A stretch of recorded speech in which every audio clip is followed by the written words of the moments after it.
Sudah lama sebetulnya saya menanti Kiai Nur Ihya hadir di podcast Rhoma Irama karena beliau punya banyak sekali data mengenai nasabah alwi.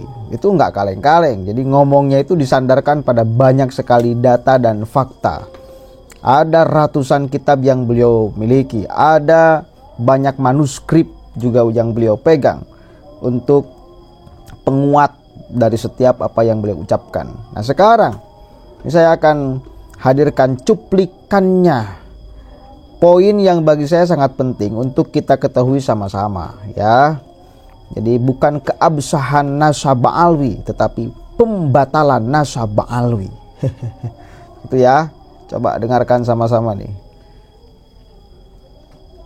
Bak mimpi saya bisa bertemu dengan sang idola yang dulu pada tahun 76 panjenengan telah mengeluarkan album 135 juta penduduk Indonesia. Saya menganalogikan judul lagu ini. Apakah lagu ini layak untuk direvisi setiap tahunnya atau cukup sampai sekarang memang 135 juta? Dulu memang benar tahun 76, 77 lah penduduk Indonesia segitu jumlahnya. Tapi sekarang 135 juta diganti dengan 282 juta penduduk Indonesia. Ini sama dengan kaul Qadim dan kaul Jadid. Dulu benar, tapi sekarang kurang benar. Dulu umat Islam di Indonesia, para kiai, ulama tidak memiliki data referensi tentang kitab-kitab nasabah alawi. Sulit untuk mengaksesnya.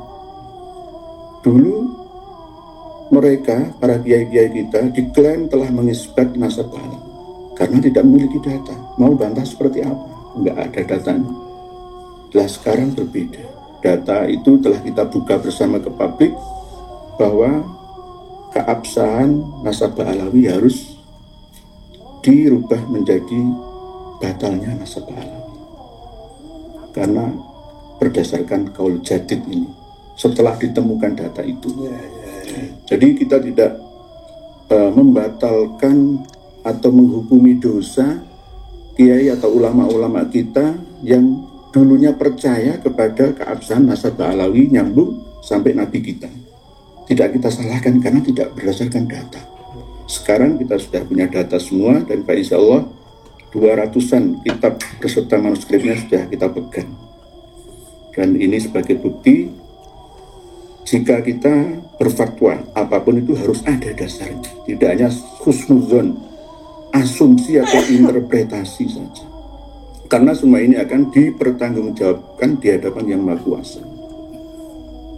Jika Abah Haji Rhoma Irama memiliki keyakinan dengan tingkat yang ketiga, hakul yakin, maka harus dibuktikan dengan data. Tidak hanya syahadah saksi-saksi dari kita-kita saja. Oleh sebab itu nanti di penghujung acara ini akan kami hadiahkan 2 manuskrip As-Suluk versi Berlin dan Almania untuk dasar Abah Haji Rhoma Irama beserta kitab Ar-Raudhul Jali karya Syekh Murtadha Az-Zabidi yang selama ini diklaim oleh para pendukung Alawi. Syekh Murtadha Az-Zabidi yang menyarai dan mengarang kitab Ithafus Sadah Al-Muttaqin itu menisbat Alawi. Padahal kitabnya ada. Nanti akan saya sampaikan ke Raden Haji Rhoma Irama juga. Kiai-kiai kita sulit untuk mengakses kitab ini. Dan akhirnya ketika mendengar berita judul kitab ini langsung percaya tanpa menverifikasinya, datanya, isinya seperti apa, apakah ada yang bertolak belakang, dor tasalsul, tumpang tindih isinya atau tidak, ya karena nggak punya datanya. Nah sekarang kita akan menyebarkan ini dan insya Allah juga akan kami sebarkan lewat PDF yang bisa dibaca oleh para pemirsa sekalian di channel kami baik itu versi manuskrip ataupun versi cetakan. Walaupun begitu masih tetap ada 15% yang kami rahasiakan, Abah Haji, yang tidak kami bongkar ke publik, karena ini kata kunci yang kami anggap sebagai sandi rahasia saya khusus untuk Pak Alawi. Gitu. Sebenarnya memahami keabsahan atau batalnya nasab Alawi itu mudah sebenarnya. Kenapa selama ini itu sulit? Ya, karena penyampaiannya diulet-ulet sendiri, enggak, dengan bahasa yang sangat sederhana, mudah dipahami oleh semua lapisan masyarakat yang ada, sehingga terkesan bulat, tarik ulur, sah berdasarkan 140 ulama yang mengisbat nasab Alawi, kan begitu ya, yang terakhir kali ini. Padahal di dalam kitab Tabaqat Ashrafit Thalibiyin itu cuma 70 ulama nasab dengan karya kitab nasabnya. Tapi setelah kami verifikasi, 75% di antara kitab-kitab itu tidak sesuai, alias hanya sekedar klaim nama dan tokohnya, pengarangnya saja. Isinya tidak sesuai, tidak menyebutkan nama Alwi bin Ubaidillah bin Ahmad Al-Atta, tapi hanya berdasarkan asumsi ada di kitab itu. Ya sama seperti Ar-Raddul Jali. Kalau Ar-Raddul Jali ini kan baru abad 13 nih, dikarangnya abad ke-12 Hijriyah. Kitab yang paling lama mulai dari As-Suluk fi Tabaqatil Ulama wal Muluk itu, lalu difahami secara sepihak oleh Syekh Ali bin Abu Bakar As-Sakron bin Abdurrahman As-Sagaf bin Muhammad Maulad Dawila itu dengan pemahaman waqad fahimtu mimma taqaddama awalan min tarikhil janati. Ya, kitab ini, kitab Tabaqat As-Suluk fi Tabaqatil Ulama wal Muluk.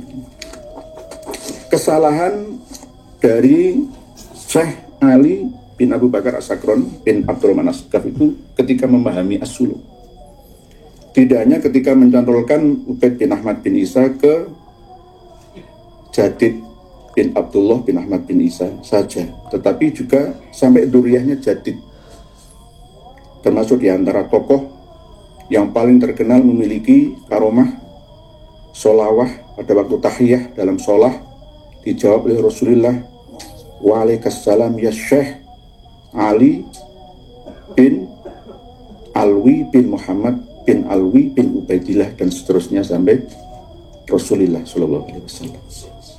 Padahal itu bukan haknya, itu haknya Bani Jadid, bukan hanya Ba'alawi.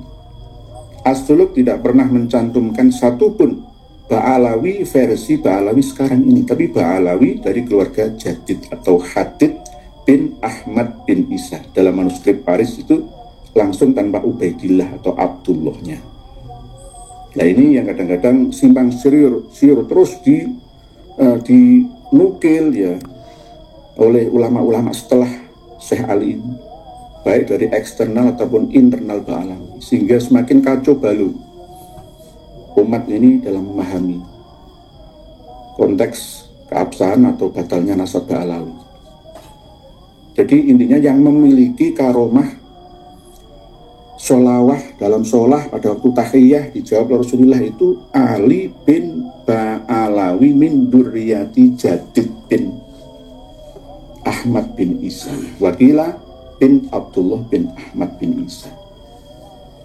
Syekh Ali dalam Al-Burqahnya memahami itu, padahal tidak. Bermula dari lokomotif Syekh Ali inilah gerbong-gerbong setelahnya, ulama-ulama pengarang kitab nasab dan sejarah setelahnya, baik internal maupun eksternal, mengikuti asumsinya Syekh Ali bin Abu Bakar As-Sakron bin Abdurrahman As-Sagaf bin Muhammad Maulad Dawila bin Ali Sohibud Darok bin Alwi Al-Huyur bin Muhammad Al-Faqihil Muqaddam bin Ali bin Muhammad Sohib Mirbat bin Alwi Kholik Kisam, bukan Kosam ya, Kisam, Ali Kholik Kisam. Kadang-kadang ini kan simpang siur apa ya, Ali Kholak Kosam, Ali Kholik Kosam, Ali Kholik Kisam. Saya kira udah cukup ya, itu 9 menit di awal Kiai Nur Ihya dengan Rhoma Irama, tapi bagi saya cukup untuk kemudian bisa disimpulkan secara keseluruhan, termasuk kitab yang beliau sampaikan dan sangat rasional. Beliau menganalogikan lagu Rhoma Irama, 135 juta penduduk Indonesia dan sekarang itu diralat mestinya karena sudah berbeda 280 juta. Itu sama saja dengan kaul qadim dan kaul jadid, dan itu hal biasa di dalam fikih. Imam Syafi'i itu ada kaul qadim, ada kaul jadid. Idza ta'arradul qadim wal jadid quddimal jadid alal qadim. Di mana-mana bentrok berbenturan, tidak sama antara kaul qadim Imam Syafi'i dengan kaul jadid Imam Syafi'i, quddimal jadid alal qadim. Begitu saudara. Jadi ini hal yang biasa, cuma mereka karena tidak mau memahami ini sehingga dianggapnya sesuatu yang aneh, sesuatu yang mustahil. Padahal di dalam konteks fikih ini adalah sesuatu yang biasa. Ya, biasa, itu biasa. Coba aja kalian simak langsung video fullnya di channel Rhoma Irama Official. Kalian bakal mendapatkan banyak sekali pencerahan dari Kiai Nur Ihya ini. Saya sangat salut kepada beliau. Salam hormat dan salam ta'dim saya pribadi kepada beliau. Assalamualaikum warahmatullahi wabarakatuh. Masih punya ini kan? Terima ini sebagai fakta, saudara, bukan fitnah.